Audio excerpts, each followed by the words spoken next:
right? Because you have to use in both cases serial, sequential, very slow processing, presumably.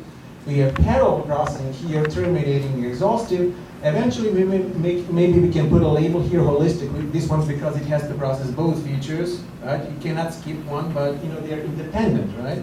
Yeah.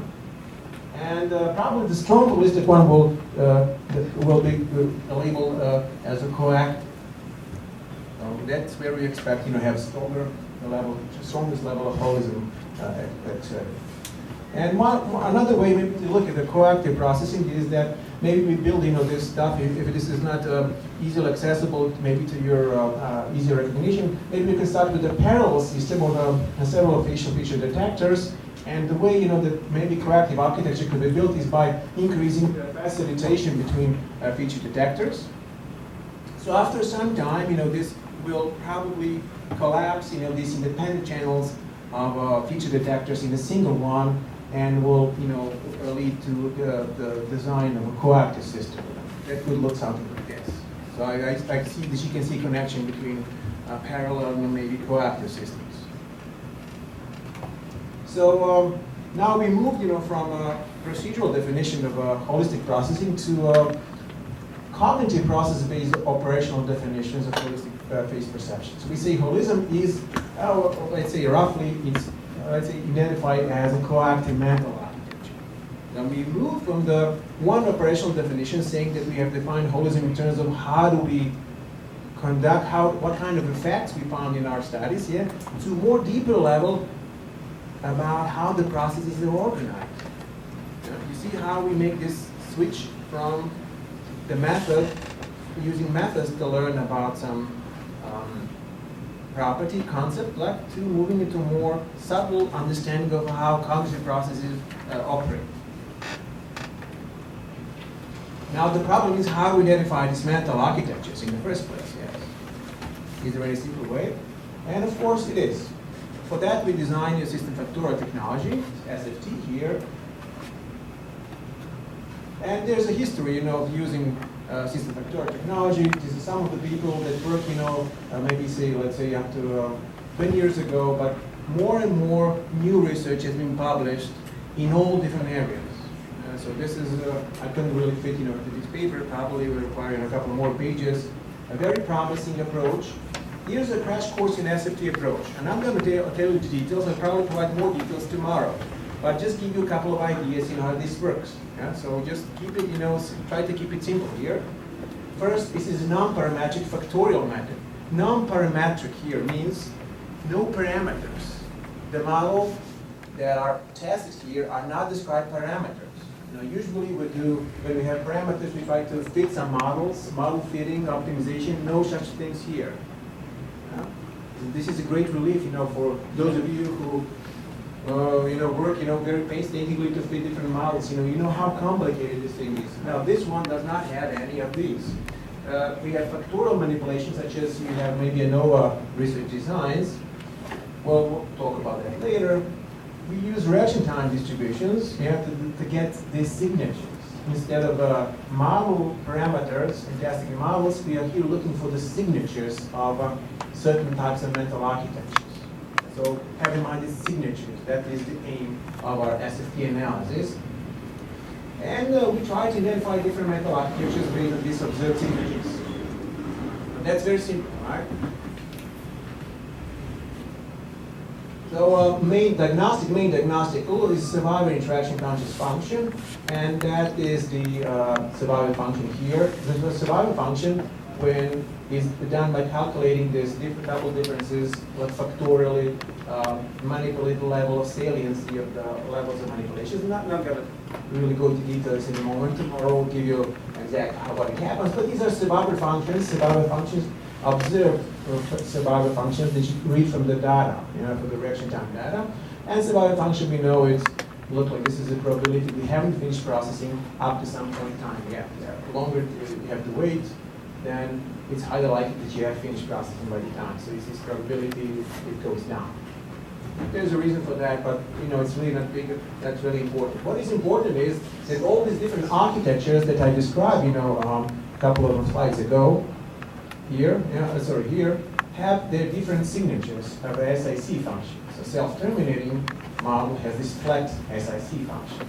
So we got this signature flat function. Nothing happens here. Zero exhaustive model has this function that goes negative and positive with the important constraint condition that negative part is equal to the positive part. The area should be equal. Parallel self-terminating model, this one, will have positive function all the way, over time. This is time, now this is just the value of the function. So parallel exhaustive model, we have negative function, unlike the split one. And coactive model, we have distinct shape of a positive function, but with negativity, smaller negativity at the beginning. So in this case, we linked different signatures revealed by survivor interaction contrast function to different mental architectures. And we need to understand better mental architectures to be able to maybe label different levels of holism or analytic processing of faces, or maybe similar stimuli. And these are some of the observed signatures, from the real data, so across different research. And you see, they correspond, to what we can observe, what we can predict in the model. In general, it really works well. Now we are up to the third goal in our research is why we should consider mental architecture to understand holistic face perception at all. Why we have to do that? What is the benefit?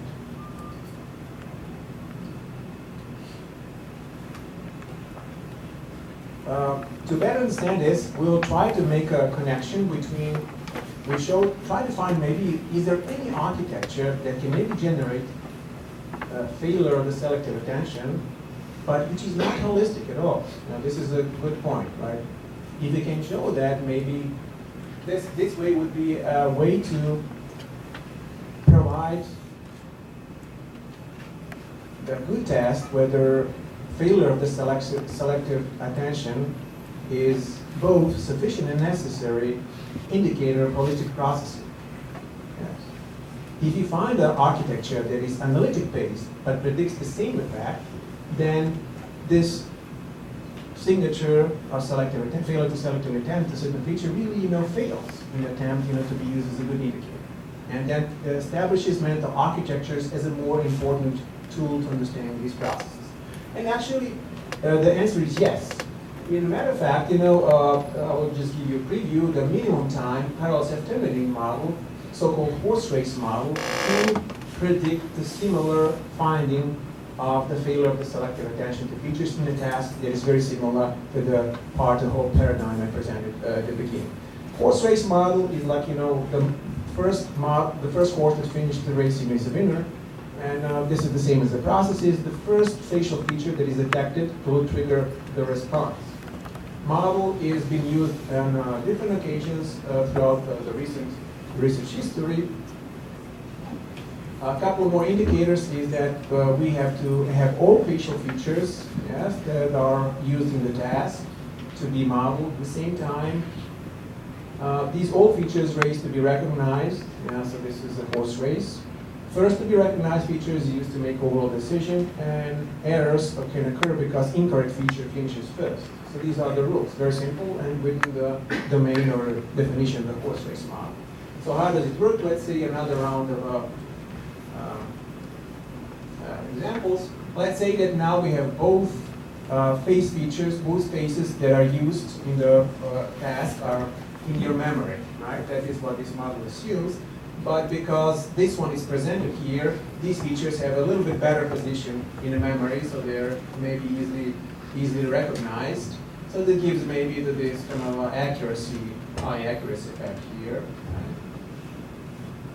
Now here's another case in which we have different contexts, but the target feature is presented here. So now that we have the context features are better represented in the memory, and then this is a target feature here, so they are going to be racing mainly, and sometimes these guys will also race, but not that strong as the other accurated features. So what happens, we see like in general there's a decline in accuracy in this case. And this is because accuracy goes down because sometimes this feature which are not conclusive will finish first. So we see that this is a way to generate failure selector attention with a model that is very analytic. It's not holistic at all. So these are the simulation results, and I'm going to skip this one, but this gives you these activation levels of the features. They will give you pretty much these desired effects, and this is generate the data based on these values. So, but the point is, we can, with a reasonable set of assumptions, we can generate the failure selector attention, which is not really indicating holism here, but something else. All right. So another thing is maybe we can ask about the credibility of the horse race model. Is it good enough, to maybe deal with this complex problem? Yes, of course. This been used widely in the different areas such as face categorization, detection, speed effect, global-local matching studies. So this approach has been used widely before in other studies. And finally, let me show the evidence from the OR task. And then in this particular, how do you stand with time? Do you have I guess you will have another task. So here's another line of evidence we run in our study, the variant of R-the-whole paradigm in such called OR task. This is called disjunctive rule face classification task. I know it's maybe too much for you to memorize it, but the point is that this task kind of favorizes, early termination of a certain stopping rules. So here's how it looks. The task is to find these two features, right? And this is the case where these two features are presented in isolation. You learn these features in the learned context. This is an old-face context, and this is a new configuration. So we tested, these three conditions. What happens with the categorization of these two features? The design that disjunctive rule face classification task spans two-dimensional space on two configurable properties, eye separation here and ellipse position. So you see, if you go here, we see that eyes are most separated, and here we see that the lips are from here to here going, down the way from the nose. And factorial here means that we manipulated these four cases. Here will be enough, to generate our SFT data. And HH, low H, high H, low, and low indicates different level of salience of each feature.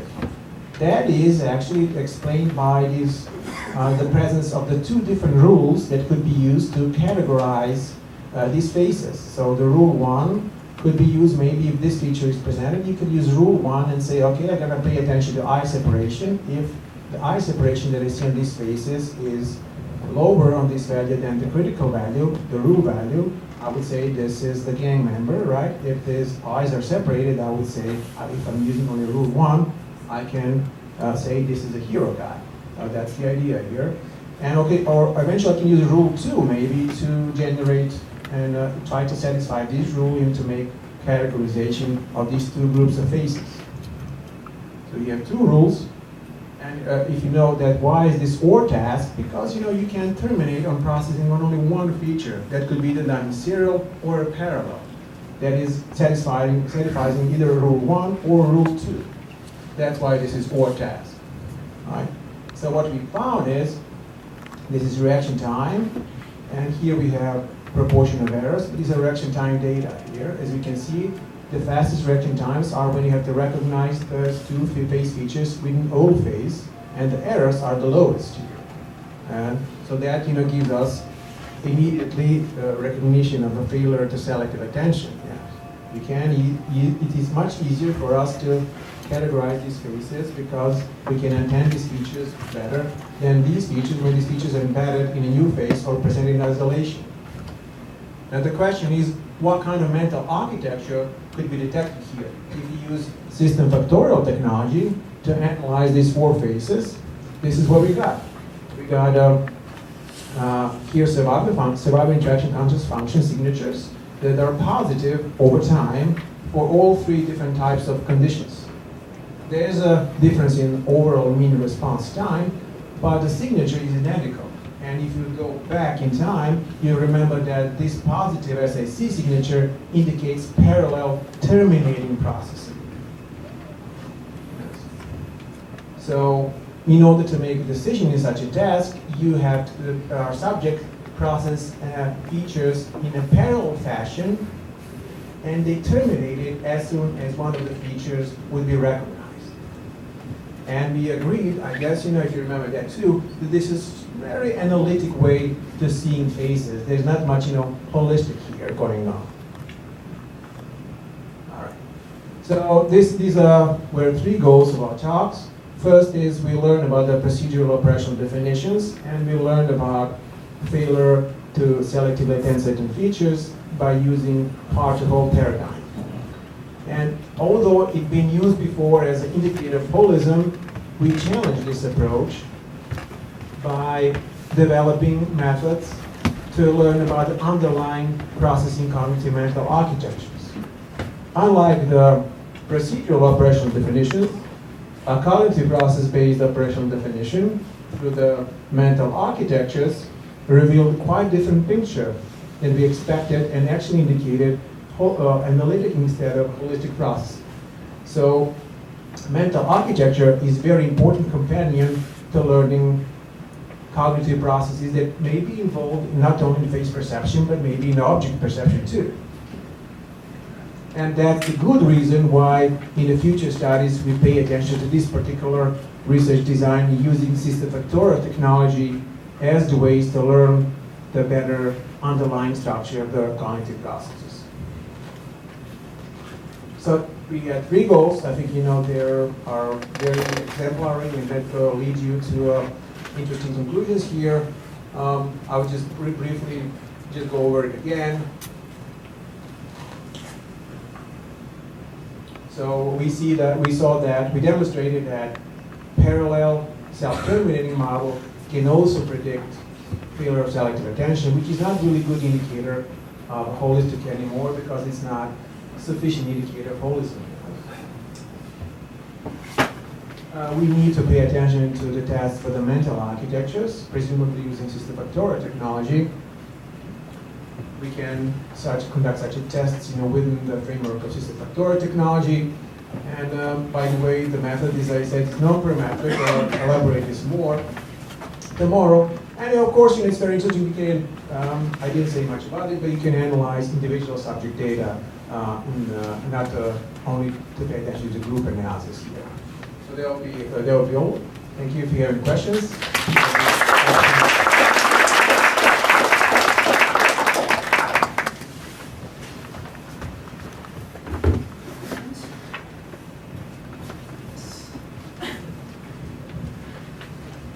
Thank you for your talk. Very interesting. But I have a naive question. So I'm not so sure about the goal of this kind of approach. So you mentioned different kinds of architectures. So I was wondering, do you want to find out how human beings process space and which architecture is that? Or you want to see individual differences? Say some people tend to use some kind of architecture, or even within one individual, you can use different types of design strategy or different things. So this is what I was wondering. Thank you for this is a very interesting question. I think all of these are potential options open when using system factorial technology. So you can analyze different cognitive structures in different tasks. You can analyze different individual subject differences when using maybe the same task. As we published in one of the papers, for example, involving memory study, we show how different subjects in different conditions will use different cognitive mental architectures, serial and parallel. And then we can also, I think, analyze even group analysis data. But that that level of analysis is it involves a further collaboration and project such as Professor Haupt here probably could maybe share more information about that. So all of these options that you mentioned are open and are friendly with this approach. So there's no limitation or nothing that prevents you from using it.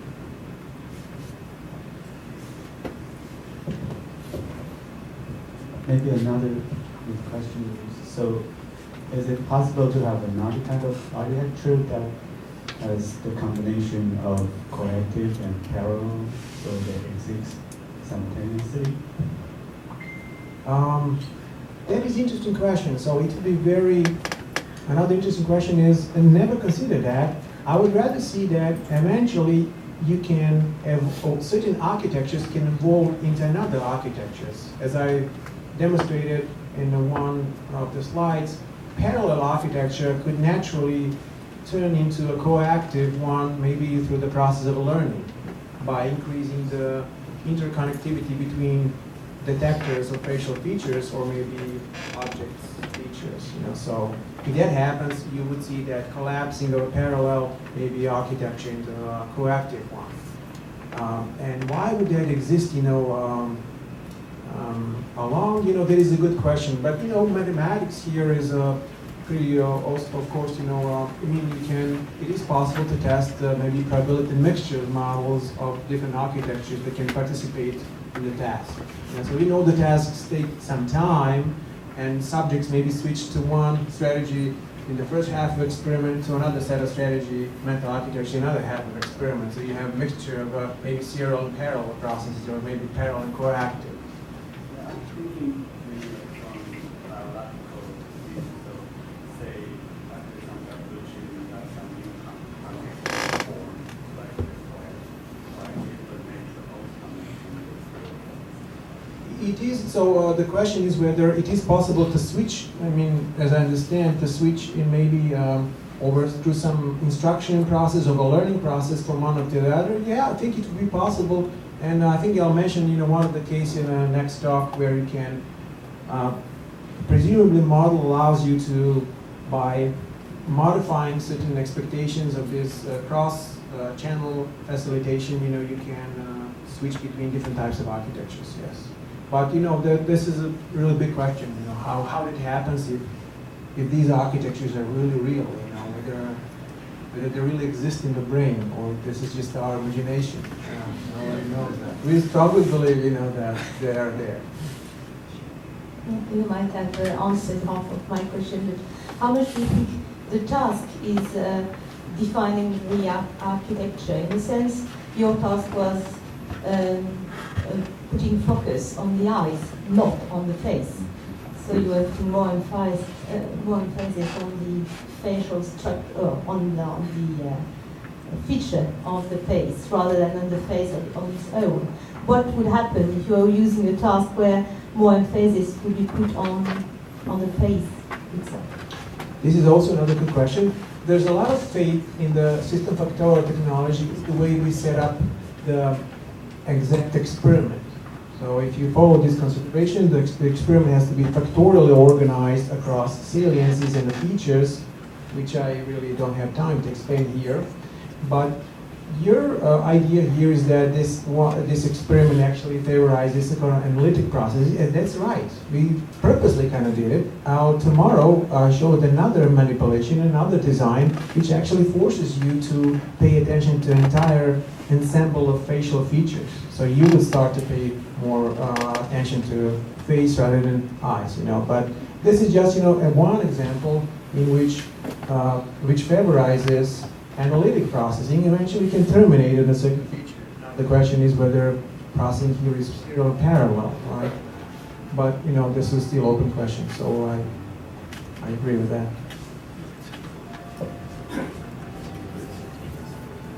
Thank you. I guess I really look forward to how to use the methodology, the data I collected.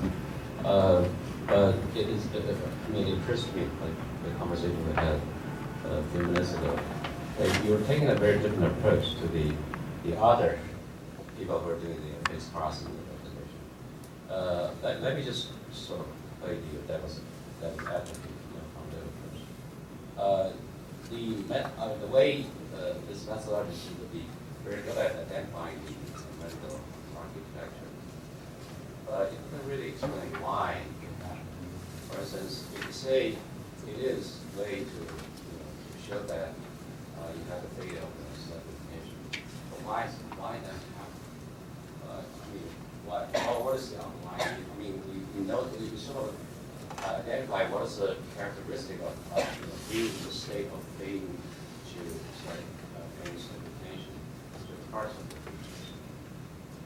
second question is, people like Rossian in Belgium, he has proposed this idea about perceptual field. That is, you can actually alter the extent to which you pay attention to your face. So when you have the inversion, that would be the sort of extreme example where you really have to only focus on the single feature. And I wonder whether your architecture will allow that kind of variation between. You seem to be, on one end you have the holistic, on the other end you have just purely analytical. But it's likely there's something less and finally, I think the other consideration of the task limitation is very important. I don't see it here. Capacity limitation. What limitations? Capacity. Capacity limitations. Yes, so this is quick on capacity limitations. I really don't know. I mean, it's not easy to use the capacity limitations in this kind of designs. And actually, for this one, it is possible to use the capacity indexes in terms of, we did, we're doing the Townsend lab. And, but the other designs, which is more interesting, to facial recognition that involves the processing the entire face, actually it's very hard to implement, a capacity limitation.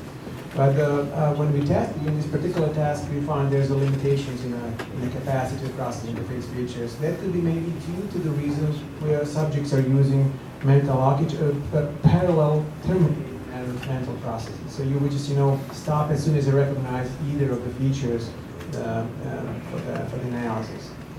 But regarding to the first question is, so if I can reiterate, your first question was how that really happens, right? How do we start with processing our features in a certain order, and why choosing one architecture and not the other one, right? And frankly speaking, I don't really know why we do not specify with this methodology how do you develop these strategies. Probably there's a way to explain this, but we have to specify some kind of a learning mechanism or how this maybe already existing mechanisms being used in our experience. What this methodology serves to give you the direct access to the processing strategy in the current task. So you can see this not as a model of a face processing, but as a method theory. So test for certain models of a processing. And Jim, has probably something to say here. Jim? Yeah, I'm so sorry.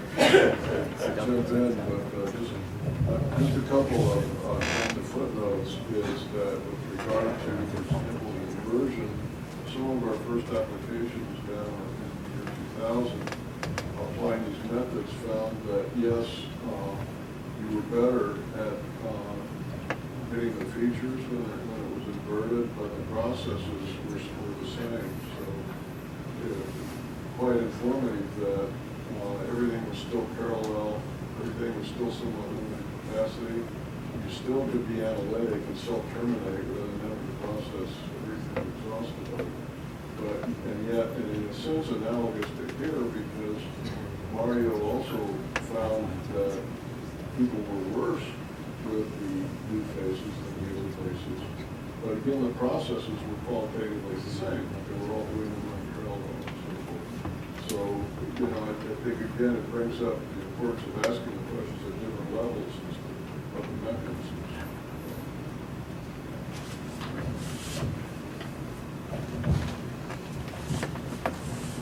All right, any questions? Okay, let's thank Mario2.